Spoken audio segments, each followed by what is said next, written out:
Ijoolleedhaa jedhanii waan na tuffatanii fi na rukutanii maayikis na harkaa fuudhanii idduman jalqaba taa'u ijoollee karaa ijjiitti na deebisanii anis ijoollee waan hin ta'eef yeroo sanis hirginfadheen boo'ee yaa ta'uyyuu malee garuu ofi na baarree.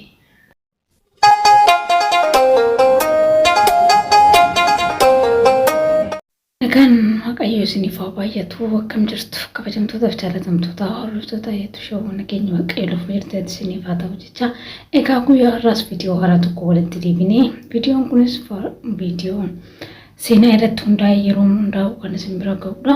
Egaa guyyaa har'aa immoo seenaa nama Waaqayyoo kan ta'e faarfataa Salamoon Alamuu wal wajjin ilaalla. Seenaa kanarraa waa guddaa tokko akka barattan abdii guddaan qaba. Haga xumura sagantaa keenyatti nu waliin turaachuun affeerra keenya.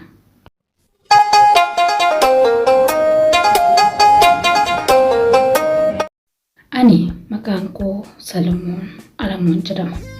Kan inni itti dhaladhe Shawaa Lixaa naannoo magaalaa Sayyootti. Akkuma dhaladhee bultii shan ga'een muunni guddaan laga daarii jiru mana keenya irratti jigee Waaqayyoonis oolchaa waan ta'eef lubbuu koof lubbuu harmee kootii ni baraare. Egaa akkuma dhaladheen an qormaata hedduu keessa darbeen iddoo kana ga'e. Waaqayyoof galanni haa ta'u.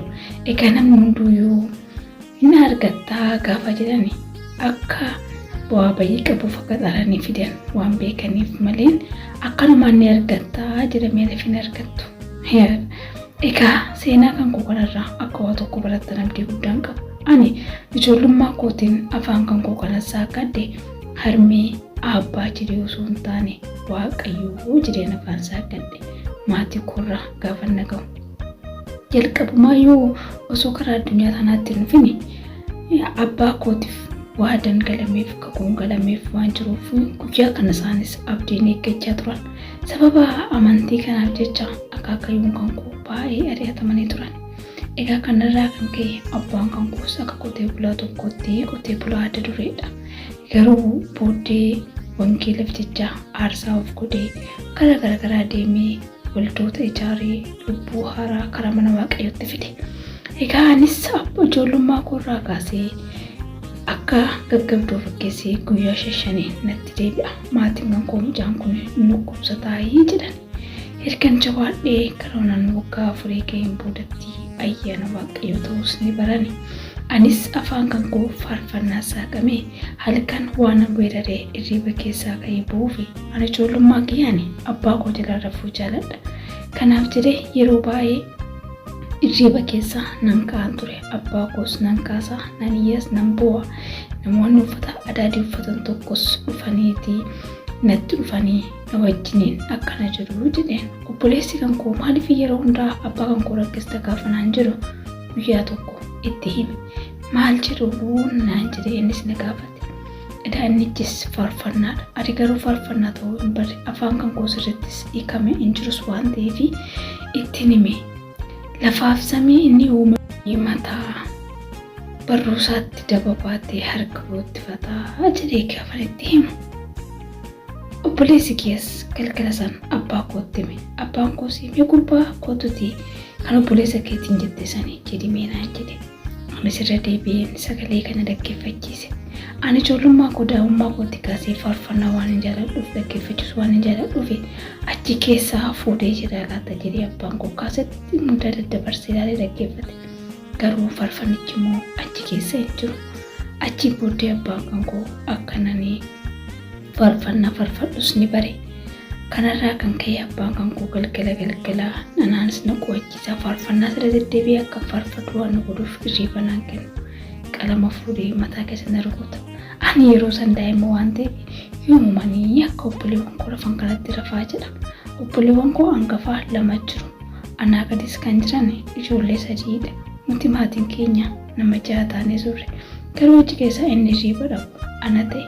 Egaa abbaan kan koo haala kanaan na guddisee bu'aa gatii dadhabbii isaanii Waaqayyoorraa argatu. Ani waan hin jedhee isaaniif deebisuuf hin qabu.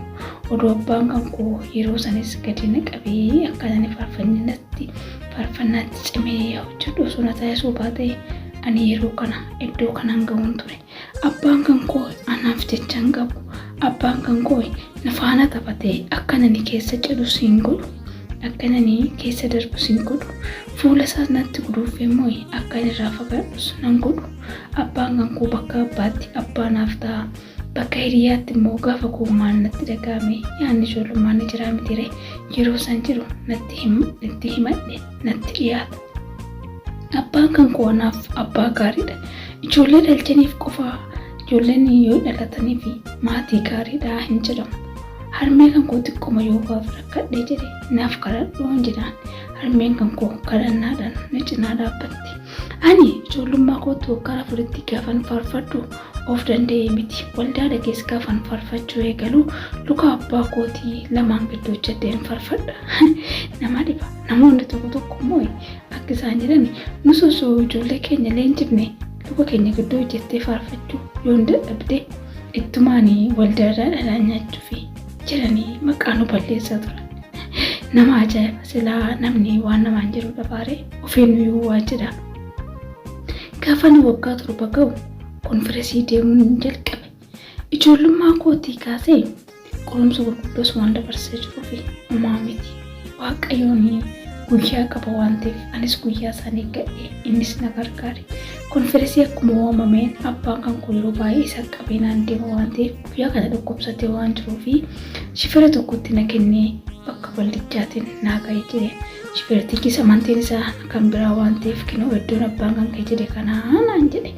Ani akka umurii kan kootiin uffata miidhagaa uffata bareedaa uffadheetiin naqe ijoollee yaan ta'uyyuu malee garuu gaafa achi ga'e innichi waldaadhaaf na yaame tajaajila biraa fiduuf Finfinnee waan deemeef ani immoo akkuma naqeen ijoolluma garaacha taa'e. Gaafa sagaleen tajaajilamu eegalu inni kan abbootii bolloo sadiittis inni miniif sabiraas isaan godhuu barbaade. Gaafa nagee taa'u tajaajilanii gaafa raawwatanii egaa yeroon kun yeroo itti faarfataarraa faarfannaa dhaggeeffannuudhaa jedhan. Ani wanti inni baradhe keessaa amalli tokko gaafa akkas jedhamu nin faarfadha. Kanarraa kan ka'e faarfachuudhaaf gaafa ka'e madara irratti ol ba'u daa'imman jeequ waan ta'eef ulee qopheeffatee jira waan ta'eef durumaayyuu namni ijoollee madara irraa eegu uleedhaan lichii bareechee tolfatee waan jiruuf achirraa oggumaan nagaa jedhu naga rafe.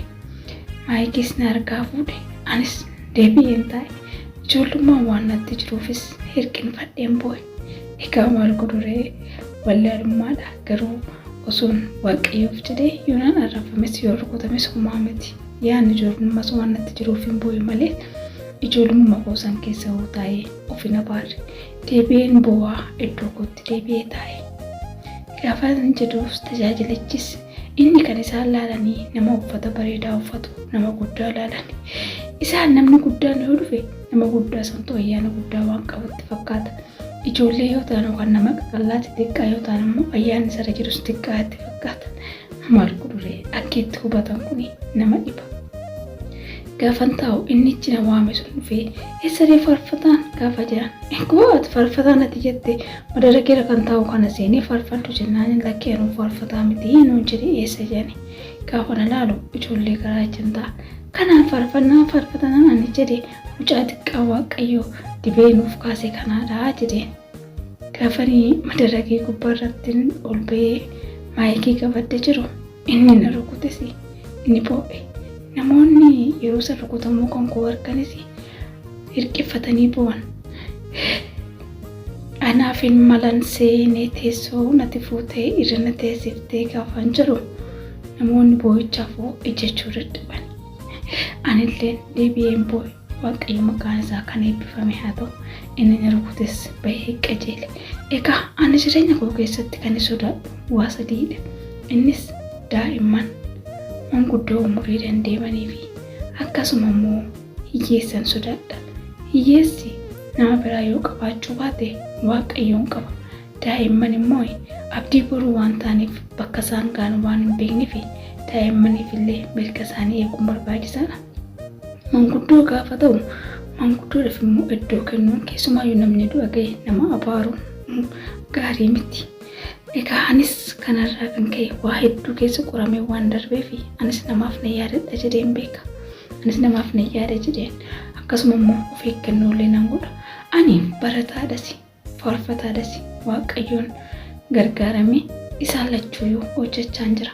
Bara dargaggummaa kootti maqaa isaatti qabamee mucaa Waaqayyoo ta'ee jiraachuun koo hedduu na gammachiisa. Waan badaa ta'e irratti waan gaarii hin hojjenne irratti abbaa koos ta'e obboleewwan hangafaa akkan waan badaa hin hojjenneef tasuma naaf hin eeyyaman. Akka waan badaa hojjedhuuf tasuma naaf hin eeyyaman. Jabeessanii na eeguu isaaniitirraa kan ka'e gargaarsa isaaniitiin Waaqayyoon na gargaare. Anis nama mana Waaqayyoo keessa tajaajilu ta'eera.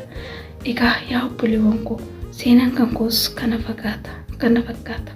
Namoonni baay'een guddina namaa ilaalanii murteessu. Garuu Waaqayyoo namatti fayyadamuu qaba. Nama ofiisaatiif kaa'aatitu jira. Egaa anis waan kanarraa kan kana dubbadhu akka seenaatti kanan dubbadhu kan na taasise Waaqayyoodha. Kun waan guddaa ta'eeti miti. Iddoo irraa gara iddootti yoo deemtu mudannoo gurguddaan hedduun nama mudatu hedduun isaanii jiru. Keessaayyuu guyyaa tokko kan yaadadhu abbaa koo wajjin gaafa charchiidhaaf kan deemnu akkuma beekamu lafa deemamu waan ta'eef shaantaa guddaa baadhee waan hin deemuuf daa'ima ta'e ijoollumti dhiyoo tokkotti wajjin hin barannu karaatti na eegan. Shaantuma guddaa kan maaltu keessa jira akka inni baatee deemu jedhanii abbaan kan koo ol bahee eegimee dadhabee xiqqoo siin boqodhaa naan jedhe. Ani isaan eega gaafa inni dhufuutti ijoolleen uleedhaan babbareechanii lafa na kaa'anii deeman. Egaa yaa obboleewwan koo nama gaarrama. Ilaalchi nama keenyaa kun hedduu tokko nama dhiba. Waaqayyoo hunduma keenyaaf hubannaa fi ogummaa nuuf haa kennu jechaa sagantaa guyyaa har'aaf qabnu asuma irratti xumuraa. Guyyaa biraa immoo seenaa nama birootiin haga walitti deebinutti turtii gaarii eebbifama.